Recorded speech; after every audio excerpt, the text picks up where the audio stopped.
Muhammadur Rasulullah. Assalamu alaikum and a very warm welcome to today's program, Journey to Islam. The Ahmadiyya Muslim Association is now well known all over the globe due to its peaceful message. Every year, thousands of people join Islam Ahmadiyya, some suffering extreme difficulties along the way. Join us and find out why people want to be part of Islam Ahmadiyya, what makes them want to be part of this community.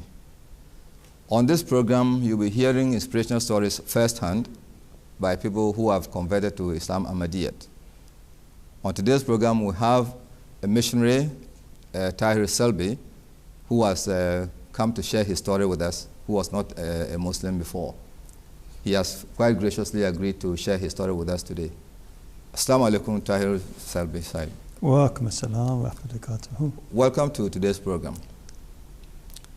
How do you feel today? Alhamdulillah, yes, fine. Pleasure to be here.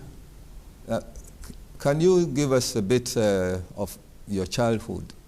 How was your childhood like in terms of religion? In terms of religion, I wasn't very religious.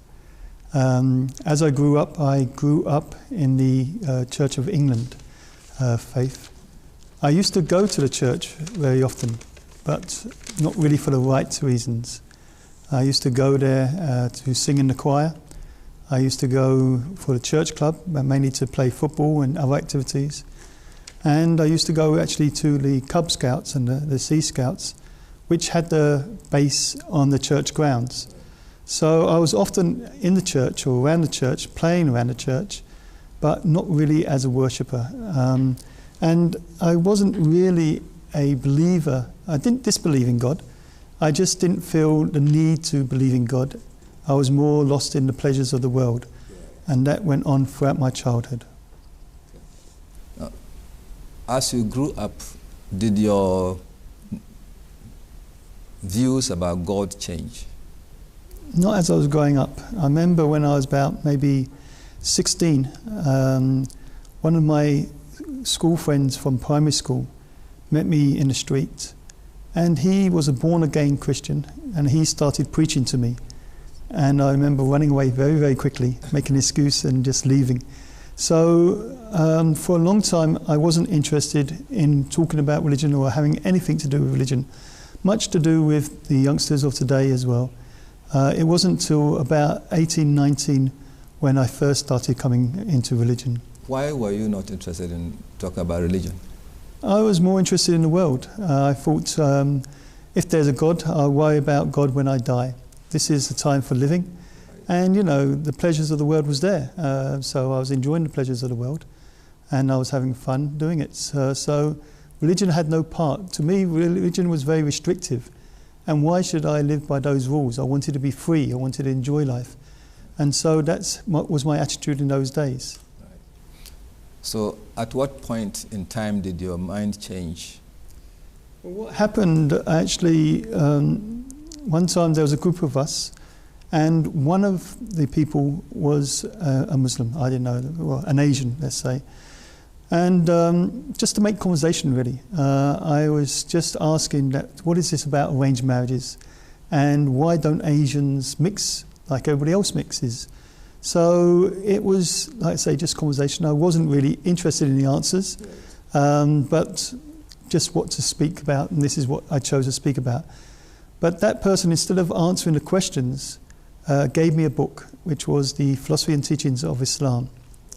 Now, in those days, I didn't read books, and especially books on religion. Right. So the last thing I wanted was a book on religion, and especially about Islam. Right. But I didn't want to upset the person, so I thought, okay, I'll read the first page, I'll read the last page, and then I'll pass it back, and then I can move on with my life. Right.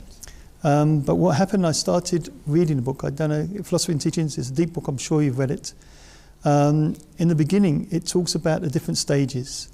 And at the lowest stage, he is an animal. He just eats when he's hungry. He sleeps when he's tired. He drinks when he's thirsty. And of course, I identify myself with that lowest stage. Right. So no one wants to be called an animal. So that hurt, and that made me want to read more. Right. The problem with the book Philosophy and Teachings of Islam, it's an excellent book, but it's very, very deep. Deep. And as I said, I wasn't a book reader. Yeah. So I would start reading it and I would get interested in this. This was all new stuff for me. But very soon my eyes started getting tired. And after reading about 10 pages or so, I had to put the book down. So I put it down and said, okay, tomorrow I'll read it again. But then I'll get lost in the world. Right. And when I had nothing to do, then I started searching, where's that book again? So I found the book and get into it again. I thought, this is fantastic. But the same thing kept happening. My eyes get tired, I put it down, and then get lost in the world. So it took at least 3, 4, 5 months before I completed the book. Right. But after reading that book, now my whole outlook in religion had changed. And now I wanted to know more. So instead of just giving the book back, I went back to that person and said, give me some other books. And so I started reading more and more and more until I started practicing Islam. So how would you say your journey to religion started then? Well, as I said, it was through that book, but I mean, mainly what the book was doing was it was making me question. Instead of just living the world, now it was making me question that why am I living the world? How am I acting? How am I behaving? And on the moral side, alhamdulillah, my mother brought me up very well. So morality, you know, I was a good person, but I just enjoyed life.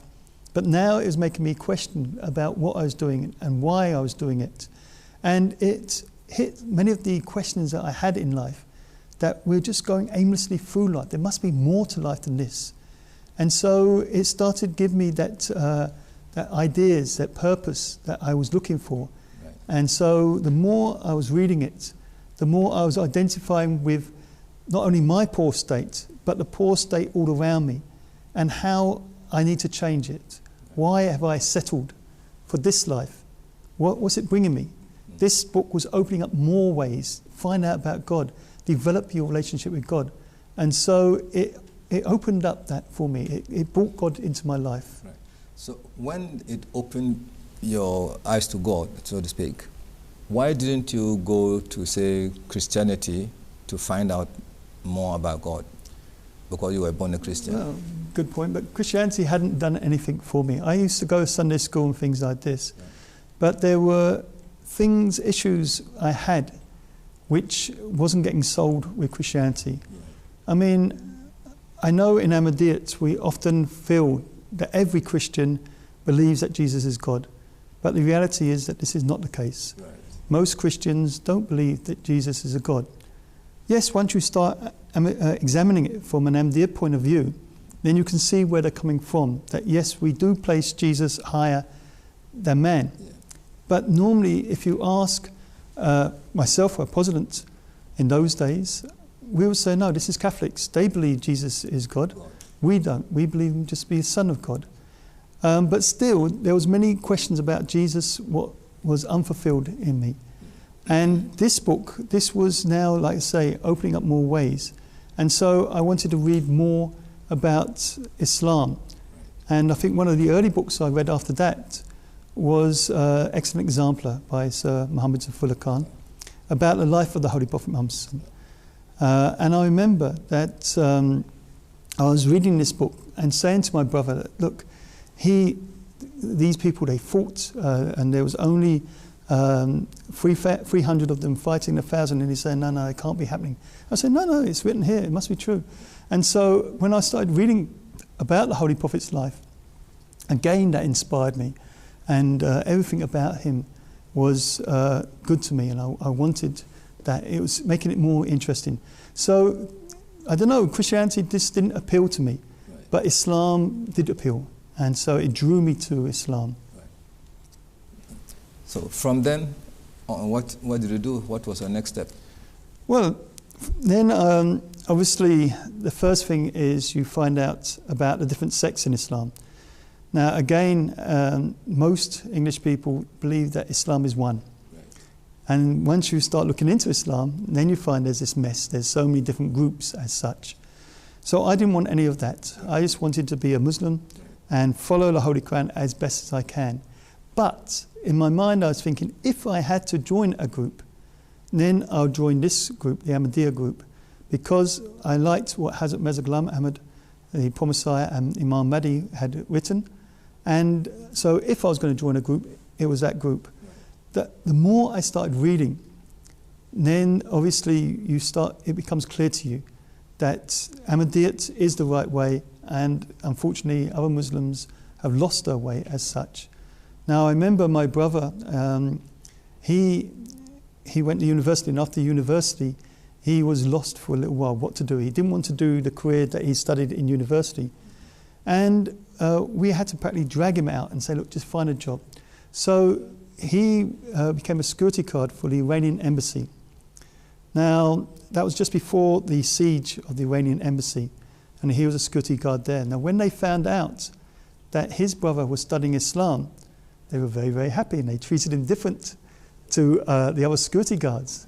But when they found out that I was studying Ahmadiyyat, then they piled him with loads of books and said, look, give him these books, they'll guide him onto the right path. Right. So it shows that even at that time, I was swaying more to the Ahmadiyya point of view. Yeah.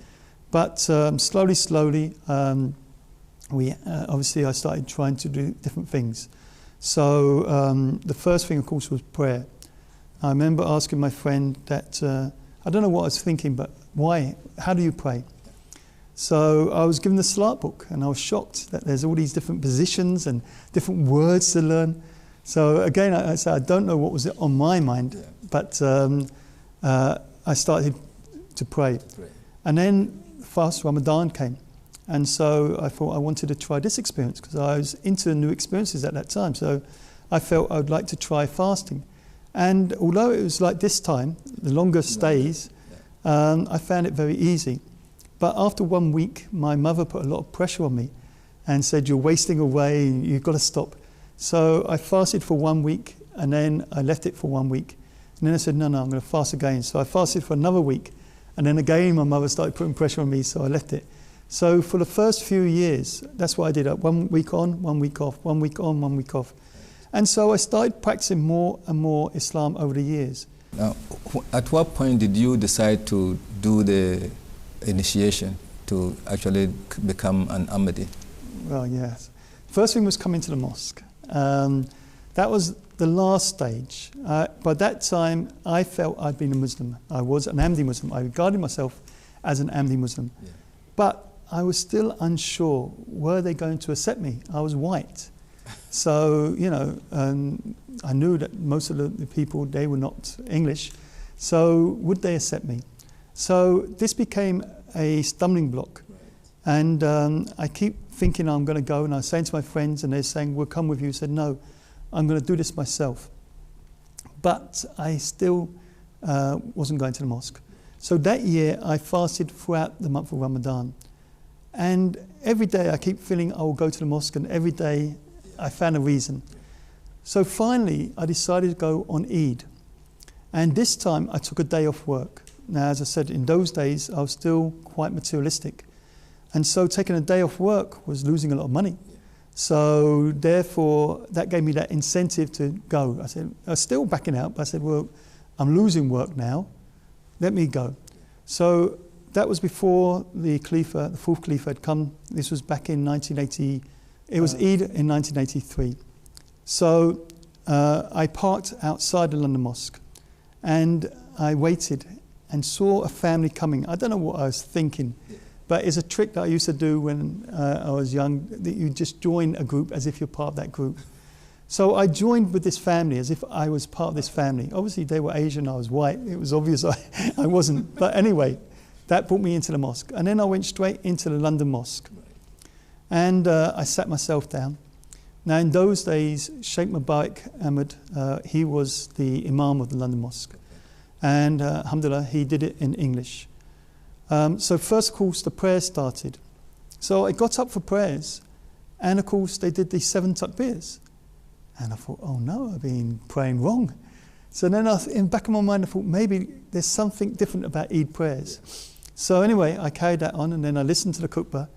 And then afterwards, suddenly everyone stood up and started hugging each other. I thought, oof, what have I got myself into?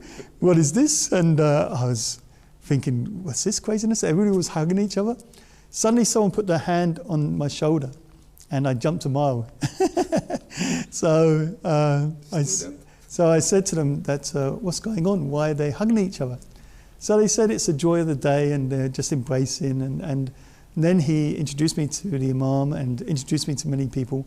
And when I came outside the London Mosque, of course, I didn't know that in Mahmuda Hall and the tent, there were so many other worshippers. Right. And there was all these people around. So it was a wonderful day. And they piled me with a load of books. And then I went back to another person's house and met another English person who was studying there. Right. And then from then on, I attended weddings, functions, whatever they asked me to. Yeah. I thought I was an Ahmadi Muslim. What happened was one time I was around my friend's house, I went on Eid Day, and Nadeem Malik his name was, and there was an English person, Muzaffar Clark. He told me that he's just done the Bayat. I said, Bayat? What is the Bayat? Initiation. So he said, well, you have to join the community. Yeah. So I said, okay, well, give me a form. So Nadeem was very wary. He said, no, you should study. I said, look, if I knew about how to sign a form, I'd have signed it years ago. Yeah. Bring me the form. And I was getting upset with him. Why aren't you bringing me this form? Bring me this form. So finally, he brought me the form. So then I met Sheikh Mubarak and did the Bayat with Sheikh Mubarak. And he used to be the Imam in charge of Africa a long time ago. And of course, the Christians, missionaries, when anybody converted to Christianity, they gave him a Christian name. So it was his habit that he would give a Muslim name. So when I was doing the Bayat, doing the Shahadat, he suddenly said, right, your name is now Tahir. I said, sorry. So I came out shocked and I said to my friend, what's happened? So he said, you've given a Muslim name. So he told me that the Tahir, it means pure. So I thought, okay, that's quite nice. That's nice. So I kept my surname and I changed my first name. And so now, finally, I was regarded as an Ahmadi Muslim, although I used to. How old were you at this time? This would be 1983, so I would have been 24. So then it went on. Yeah. And what happened after your family knew that you were now an Ahmadi Muslim? Did you have any problems? They were not happy, but they were accepting it until I changed my name. And when I changed my name, my mother went spare. She got very upset. And I was saying to her, look, you initially wanted to call me Antonio. Antonio was an Italian dancer. And she wanted me to be named after this Italian dancer, but the church wouldn't allow her. And so she had to give the name Anthony. But she hated the name Anthony. Right. So she always called me Tony. So I said, look, you had christened me as Anthony, but you always call me Tony. So it's a name change.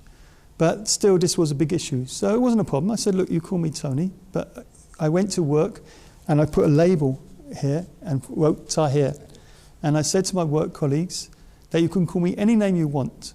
But if you want me to respond, you call me Tahir. And so they quickly started accepting that. So the new people, they started calling me by my Muslim name. My family and old friends, fine, they could call me by my Christian name. Right. Okay. Now you went on to Jamia to study religion properly in Pakistan. That's right. What made you take this decision? Right, well, as I said, I joined the Jew community in '83. Now, I used to then go to the Southall Mosque. There was one person in the Southall Mosque, he's passed away now, a very nice man, Mr. Hamid. And he used to take me to a cafe and we used to chat, and he used to always keep talking about the Jalsa Salana. The Jalsa Salana in Pakistan, you must go. And unfortunately, I'd just been to Tunisia and I'd just been to Canada. And I said, well, I wish I could, but I can't afford to go. Yeah.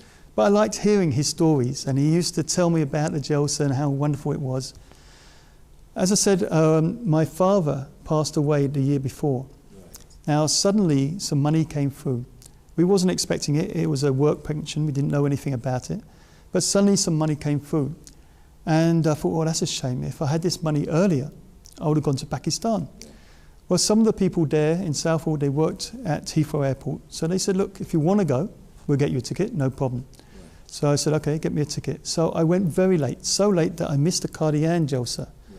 And I just got there just before the Pakistan Jalsa happened, and that was in 1983.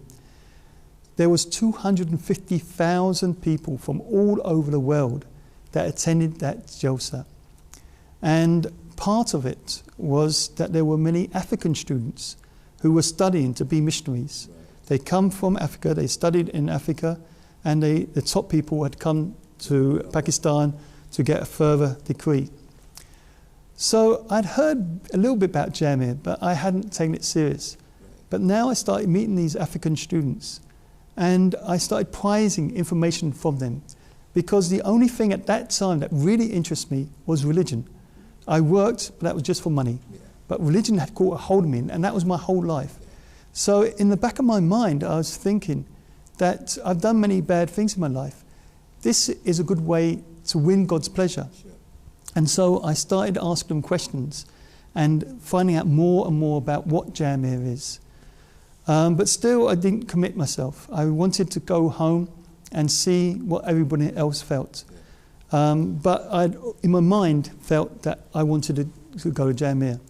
The problem was, of course, I was old at that time. I was, I'd say, 24, very new. I was only about 3 months into the Jamaat, the community, and not well educated.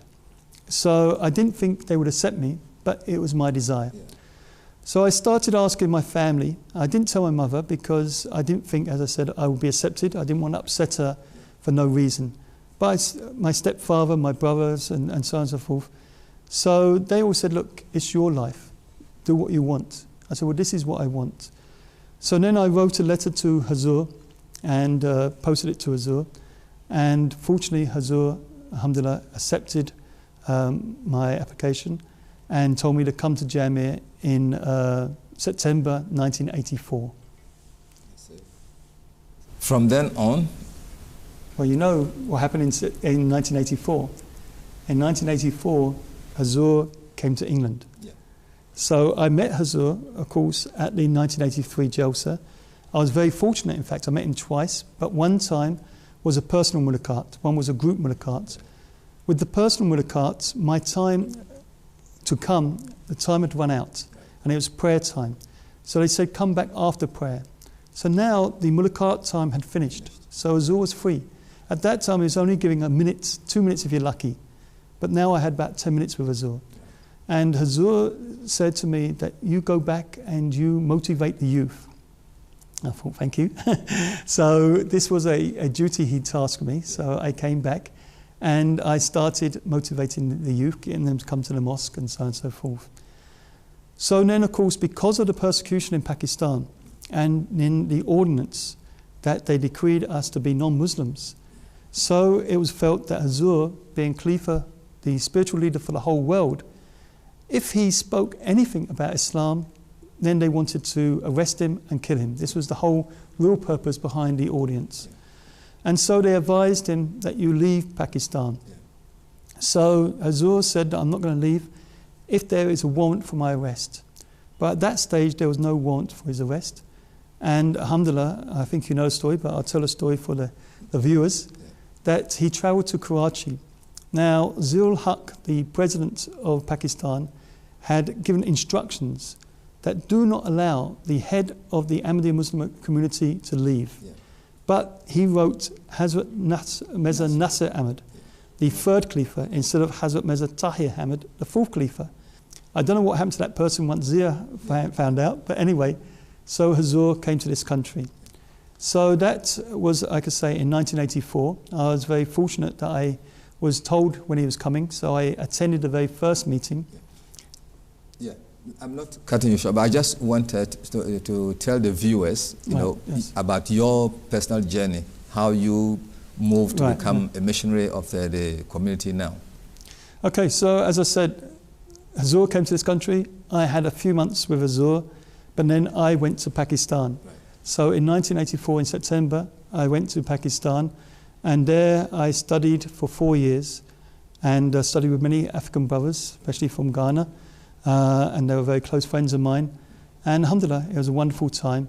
And then after 4 years, I came and I've served in the UK since. Now, would you be able to tell the viewers, what you see as the differences between the non-Ahmadi Muslims and the Ahmadi Muslims? Right, well, I mean, what I normally say is that the difference between us and the Holy Prophet, there is no difference. But the difference between us and our Muslims, there are many differences. And people should think about that. What it means is that, unfortunately, Islam today is not practicing the true Islam. Right. So actually, I run 2 courses. I have many brothers and sisters from Africa doing the course. So one, I'm going to plug it now. So one is free-islamic-course.org, and it's a free course to learn about Islam. Right. And that teaches the true teachings of Islam. Right. And the other one is yahmadi.org, and that teaches about the differences between Ahmadis and non-Ahmadis. Right. So in that, I explain many of the differences. Right. Now, to give one example, for instance, the whole Muslim world, what happened, I think it was 1978 or something like this. No, it must have been later than that. But anyway, the Ayatollah made a fatwa on Salman Farsi. Yeah. And he declared that he has blasphemed. And the punishment, according to the Holy Quran, was death. The whole of the Muslim ulama, the whole Muslim leaders, all agreed to this. Salman Rushdie. Yeah. Right. Okay. In his book, Satanic Verses. Yeah. So this would have been when I came back, so 88, not 78, 88 I think it was. So this fatwa was decreed there, and it's still ongoing, as you know. Yeah. Now, according to that fatwa, he has blasphemed. According to the Holy Quran, the punishment is death. And we have challenged all the Muslim world to show us any verse in the Holy Quran which allows you to kill someone for blasphemy. Yeah. It's not there. No. All the Holy Quran teaches is if you don't like what someone's saying, you move away, Yeah. and that way you're not offended. Sure. If they change the subject, you can come back. But nowhere in the Holy Quran it allows you to kill. Yeah. So here, the Muslim leaders, these are the people who should be guiding Muslims properly. The Muslim leaders, all of them, agreed that the Holy Quran declares death as a penalty. So this is one difference. There are many differences that we point out, Right. where unfortunately the Muslim leaders are misguiding the Muslims. We have nothing wrong with the Muslims, it's the leadership. Right. They should be guiding properly.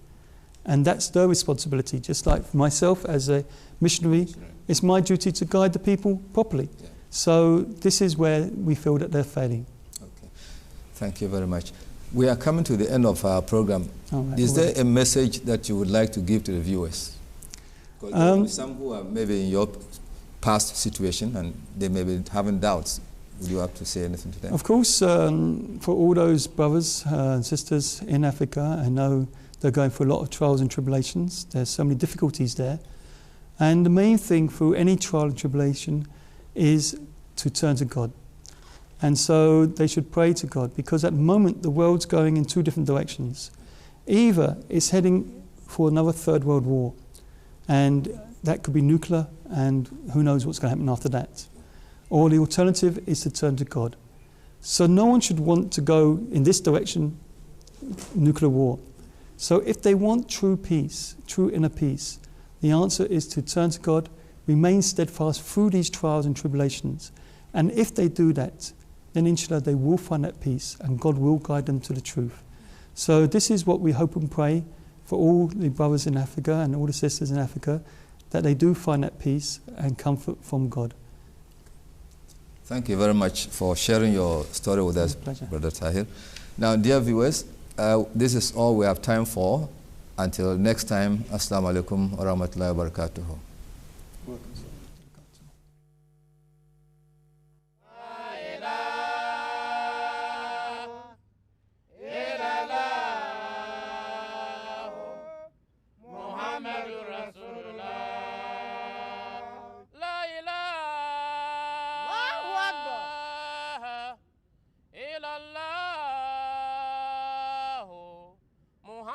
Rasulullah